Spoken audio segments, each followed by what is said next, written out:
Continuando aqui o nosso terceiro bloco, o nosso segundo dia de aula de hermenêutica, continuando a nossa gravação. Então, como nós fazemos essa lição de casa,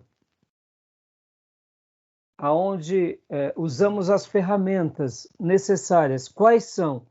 Espirituais e humanas. Dentro das espirituais, como que a gente vai compreender um livro espiritual se a gente nem passou pela salvação? Fica difícil, né? Concordam, irmãos? Tudo começa se você foi salvo, porque se você não é salvo, como você vai entender algo de Deus se os seus sentidos ainda não foram abertos? Em outras palavras, você não nasceu de novo. Ou seja, para você ter uma compreensão das Escrituras, você precisa ter uma compreensão da sua própria salvação, de que você nasceu de novo, que você foi transformado. Você precisa ter o quê? Dentro ainda das ferramentas espirituais, uma vida de oração.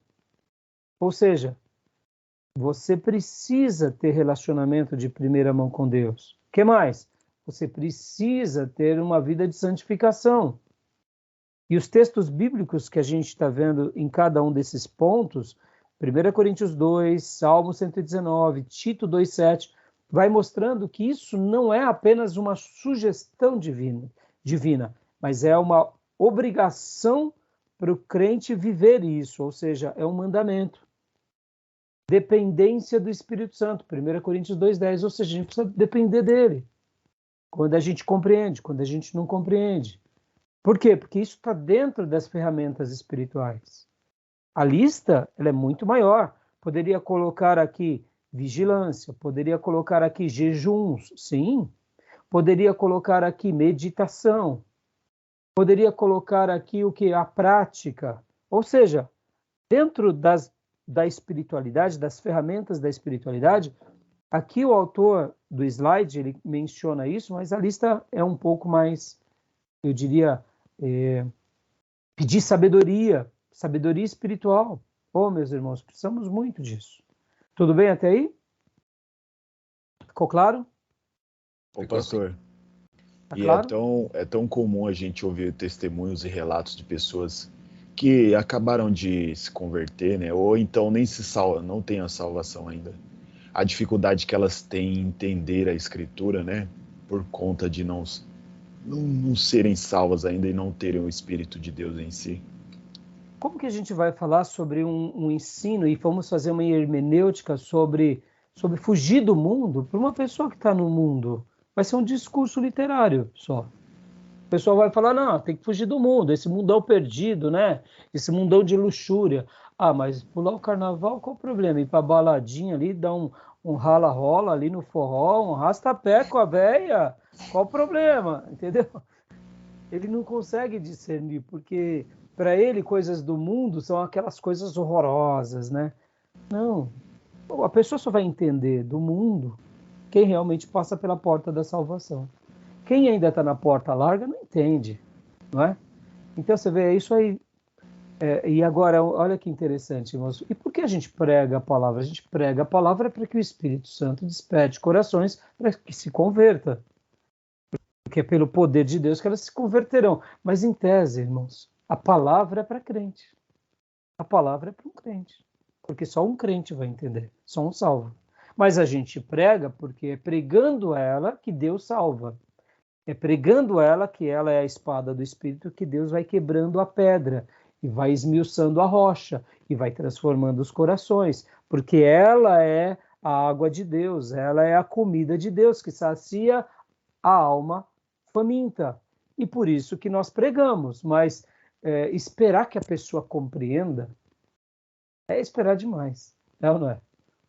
Porque ela não passou pela porta. Mas quando a pessoa se converte, pode ver, que esse livro gera na vida. A pessoa começa a ler, e começa a devorar, e começa a anotar, e ela fala, meu Deus, como eu deixei tudo isso? Por quê? Porque agora entendeu. Então você vê, ferramentas espirituais. Por isso que a hermenêutica, se ela não tem essas ferramentas espirituais, a pessoa não entende. E agora vamos falar um pouco, então, das ferramentas humanas. Porque agora, olha, lembra, no ponto anterior, nos slides anteriores, nós falamos também que tem pessoas que descontextualizam tudo e tem outras que espiritualizam tudo. Só a ferramenta espiritual, pela espiritual, ou seja, eu não preciso ler a Bíblia, eu abro e Deus revela, eu vou orar e Deus fala, pode ser perigoso. Por quê? Porque já que Deus se comunicou com um livro, requer o quê? Requer o exercício de ler, o exercício de decorar, o exercício de aprender, o exercício de ruminar. A minha mensagem de domingo, eu comecei falando que eu estou ruminando sobre a vida de João. Preguei há 3 domingos atrás uma mensagem e, por último, eu falei que nós somos a geração de João Batista, que, assim como João Batista preparou o caminho para que Jesus aparecesse, Deus está levantando uma nova geração que prepara o caminho para a volta de Cristo. Essa frase ficou no meu coração e eu não parei de pensar. Aí, domingo retrasado, eu preguei sobre João. Aí, essa semana, só João. Preguei João de novo. Agora, domingo que vem, eu vou para Zacarias, porque é dia dos pais. Mas minha vontade não é ir nem para Zacarias, confesso. É falar de João. Eu vou prestigiar o pai de João, entendeu? João. O que está acontecendo? Estou ruminando. Por quê? Porque ele é espiritual, mas ao mesmo tempo tenho que ler no texto, tenho que mergulhar no texto, tenho que pensar no texto. E confesso, eu lembrei que era dia dos pais, eu falei, meu Deus, é dia dos pais, não vai ter nada a ver falar de João Batista.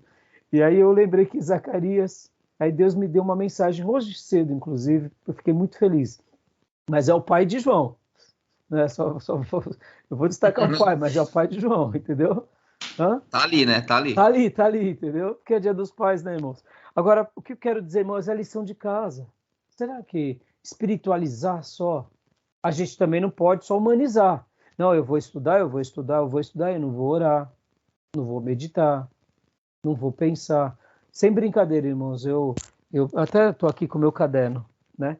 Hoje cedo, fui fazer minha devocional, aí, puxa, meu Deus, dia dos pais. Eu estou fazendo a minha devocional e pum, começou a brilhar. Aí já parei a devocional e já comecei a registrar. Aqui está o meu esboço de domingo. Comecei a anotar. Olha lá. Opa. Segunda página. A terceira página. E a quarta página. Você vê um livro. Não, é que agora eu tô, como eu gosto de escrever, irmãos, é aquele toque artístico, né? Inclusive, eu gosto de escrever, depois eu escrevo e digito. Mas agora eu tô... Então a mensagem já está feita aqui. Está feita para domingo. Ó. Vamos ver se essa é o que Deus... O Senhor leva ele para o altar? Como? Vamos ver se o Senhor leva ele para o altar, é. Não, a pergunta foi, o senhor leva esse caderno para o altar? Não, eu levo. Algumas vezes sim. Algumas vezes sim. Eu levo até, não fico lendo, mas até como pontos para eu me... Eu sempre... Vocês vão ver, ou eu levo ele ou eu levo folhas, né? Eu levo ele ou eu levo folhas. Nesse caso eu escrevi. Tem vezes que eu estou escrevendo em algumas folhas e eu acabo levando aquelas folhas mesmo. Mas assim, voltando a falar. Agora eu vou orar. Por que eu vou orar? Porque de repente Deus pode mudar. Isso vai ficar para uma outra ocasião. Por quê? Porque é espiritual. Por quê? Porque a igreja não é minha, é dele. Mas como eu disse para vocês, é a lição de casa. E olha que interessante, olha a tese que eu vou defender. Um grande pai ou grandes pais geram filhos extraordinários. Essa é a tese de domingo. João Batista foi extraordinário. E ele não foi extraordinário por acaso. Sabe qual é o versículo que eu vou me basear? Se Deus me permitir. É aquele texto que fala que Zacarias e Isabel eram irrepreensíveis diante de Deus. Fantástico. Fantástico. E vou mostrar um pouco da importância do pai, da mãe na vida de alguém. E detalhe, vou pegar de carona quem? José e Maria. José foi extraordinário, Maria foi extraordinária. Desses dois pais extraordinários nasceram 2 filhos extraordinários. Então, tá pronto. Vamos ver se é domingo. Mas você vê, é a lição de casa, é o cuidado, É o lado espiritual e é o lado humano. A gente não pode ir só para o lado humano, mas também não pode ir só para o lado espiritual, porque senão a gente acaba não completando, porque a Bíblia ela é um livro espiritual que Deus deu para seres humanos. Deus se comunicou. Podem ver que cada escritor tem um jeito de escrever. Paulo era mais difícil de ser entendido do que Pedro. Paulo é mais complicado do que João. Para a gente ler Paulo corretamente, a gente tem que fazer uma lição de casa mais profunda. Porque Paulo tem hora que ele está falando um negócio, ele vira outro. Você fala, pelo amor de Deus, onde que ele quer chegar? E depois ele emenda tudo e vai para uma outra coisa, e depois ele não volta mais, entra no outro assunto. Você fala, meu Deus, onde ele quer? Aí ele espiritualiza, ele dá uma revelação. Você fala, meu Deus, Paulo... Pode ver, irmãos. Eu lembro que eu estava no meu primeiro ano de seminário, quando Paulo fala sobre os eleitos lá em Éfeso. Tinha um terceiranista na biblioteca, a biblioteca do seminário, nos dias que eu fiz o seminário, sem brincadeira, irmãos, era um pouquinho maior do que aqui o meu escritório. Tinha uma mesa de centro, muitos livros, mais triplo de livros que eu tenho, mas não era grande onde eu fiz o STBnet naqueles dias. O seminário era lá na igreja do pastor Ernesto Tonini, assim como o nosso seminário é aqui na nossa igreja. E tinha um terceiranista do curso bacharel que estava lendo Efésios, e ele fechou a Bíblia e fez assim, ó. Não é possível. Não é possível. Paulo falando aqui dos eleitos que Deus elegeu. Não. Paulo deve ter tomado uns vinhos demais aqui para escrever isso. Não é possível. Paulo errou. Eu assim... Não, poxa, eu fui para o seminário com 19, 20 anos. E olhando aquele terceiranista, que ele, né, ele era inclusive parente do pastor Ernesto Tonini, um músico bem influente, um obreiro bem influente na igreja. Ele era um destaque entre os alunos. Eu fiquei assim quietinho, falei, não vou falar nada, porque senão eu estou perdido. Mas dentro do meu coração eu falei assim, tudo bem, eu não entendo nada de eleição, mas achar que Paulo tomou umas a mais para escrever, desculpa. Eu não sei de nada, mas uma coisa eu sei, Paulo não errou não, nem a Bíblia errou. Eu não entendo esse assunto, não sei o porquê, mas dizer isso ele está falando besteira. Foi o que eu pensei no meu coração, mas eu vou falar isso para um terceiranista do bacharel, aí ele ia começar a falar o hebraico, o grego ali, e aí que eu não ia ter ferramentas.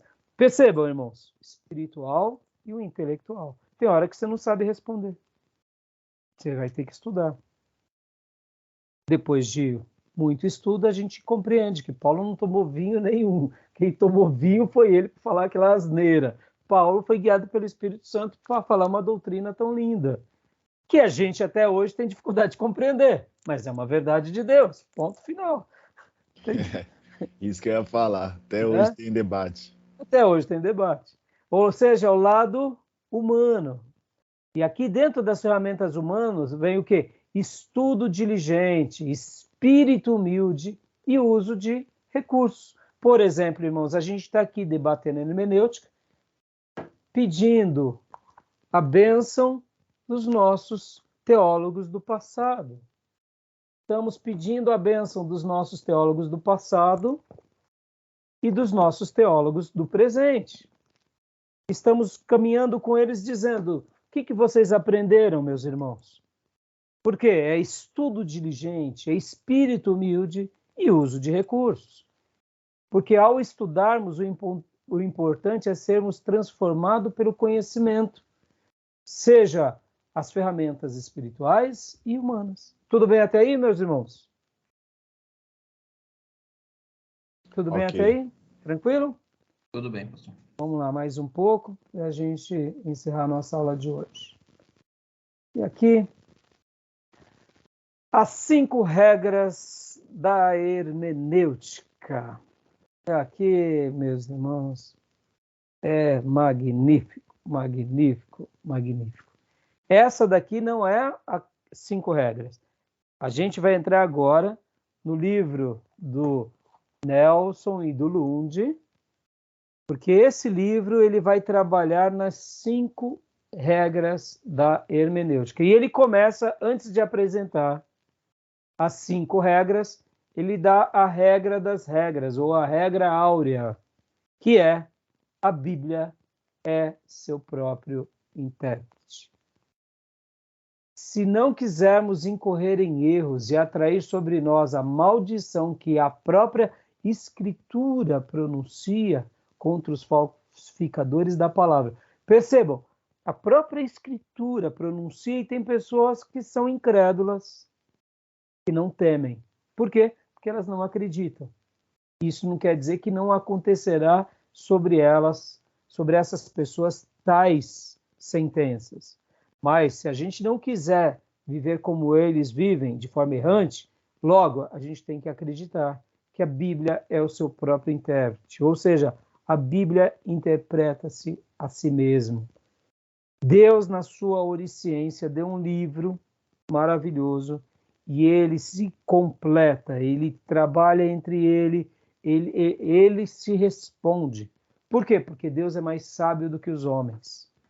Dizemos regra das regras porque desta regra, que é fundamental, se desprendem várias que, como veremos, dela nascem naturalmente. Conseguem enxergar? Conseguem ver a beleza dessa regra? Que a Bíblia é a sua própria intérprete. Vamos debater um minuto aqui.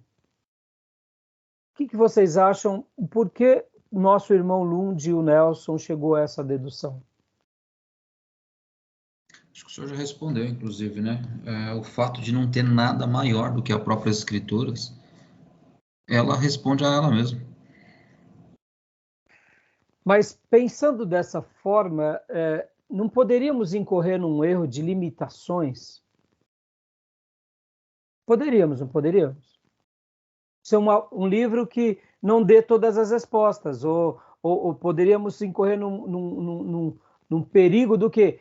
Dela entrar em contradição com ela mesma, não é isso?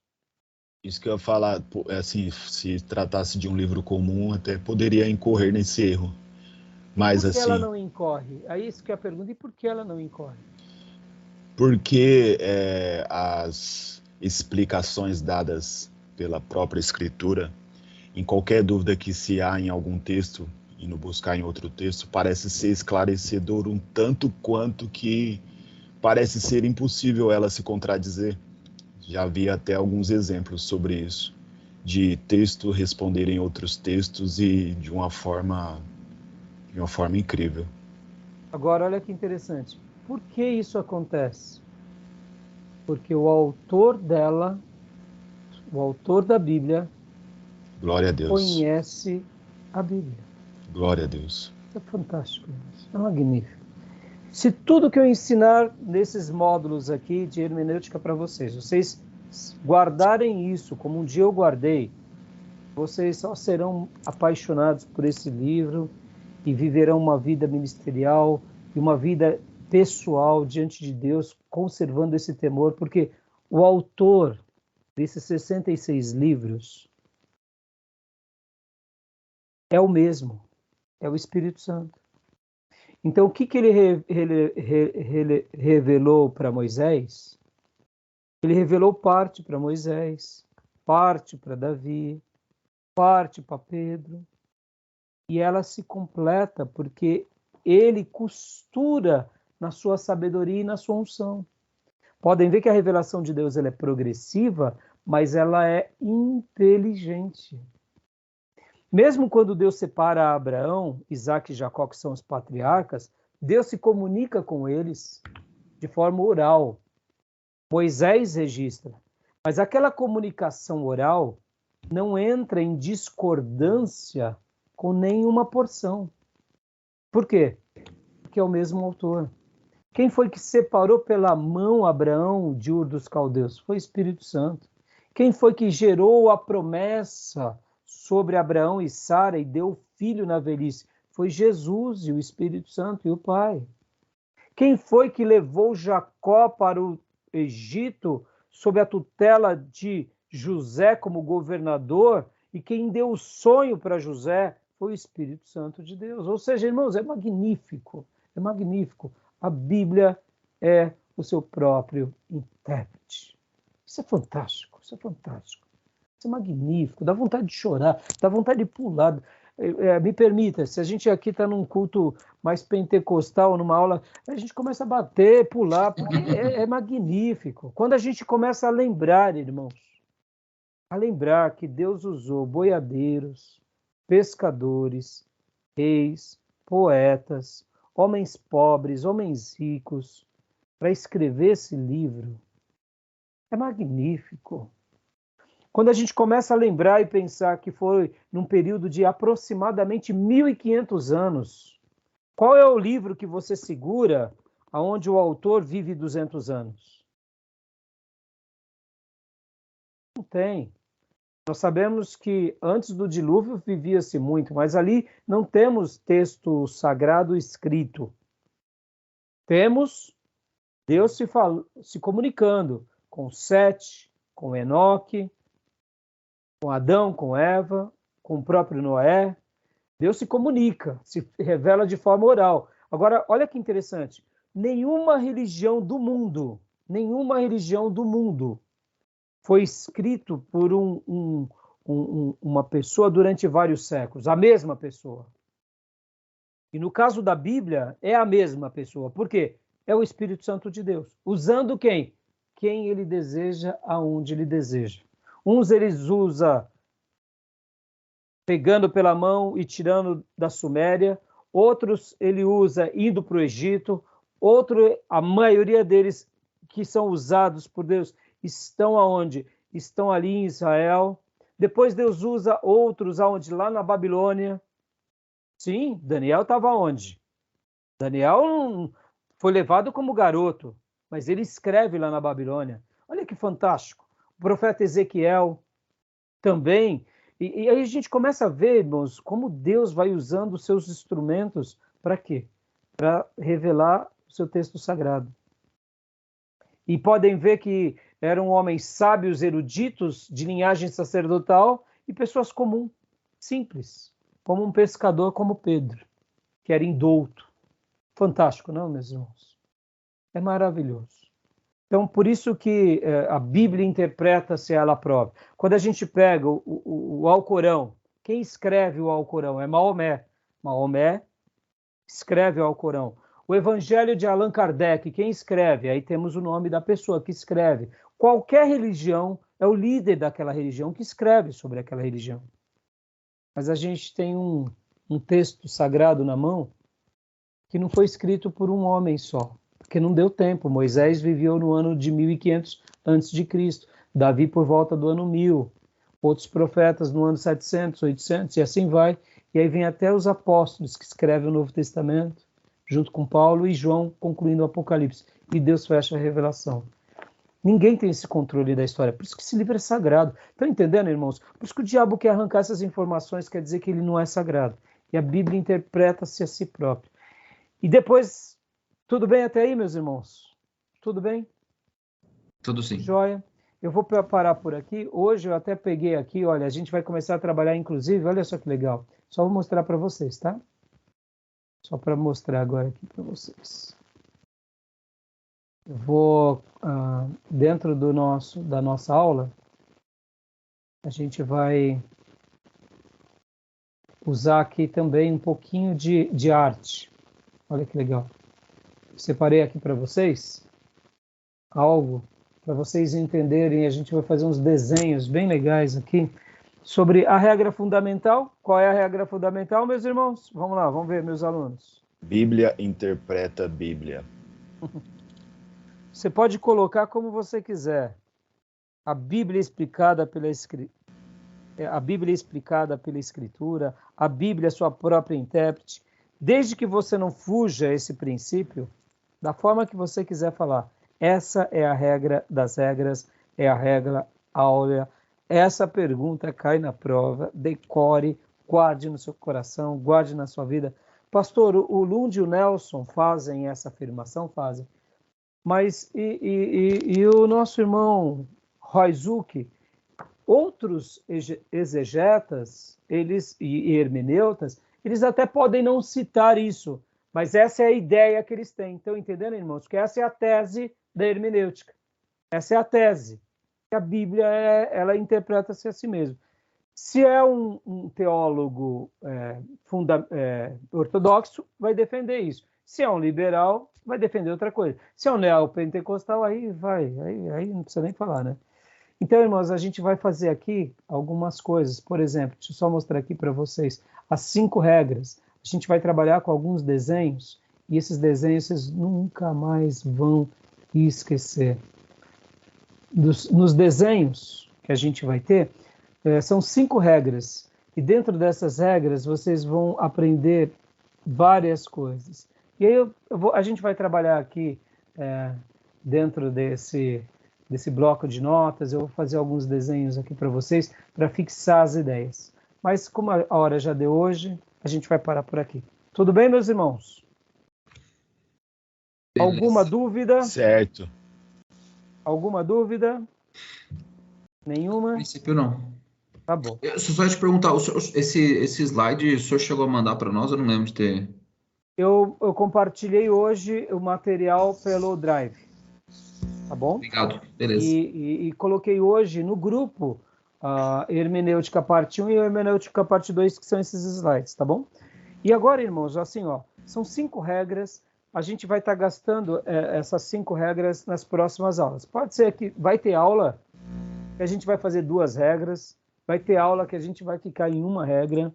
Então, a gente vai seguir. Então, leiam muito o livro-texto, respondam as perguntas, me encaminhem semanalmente por e-mail.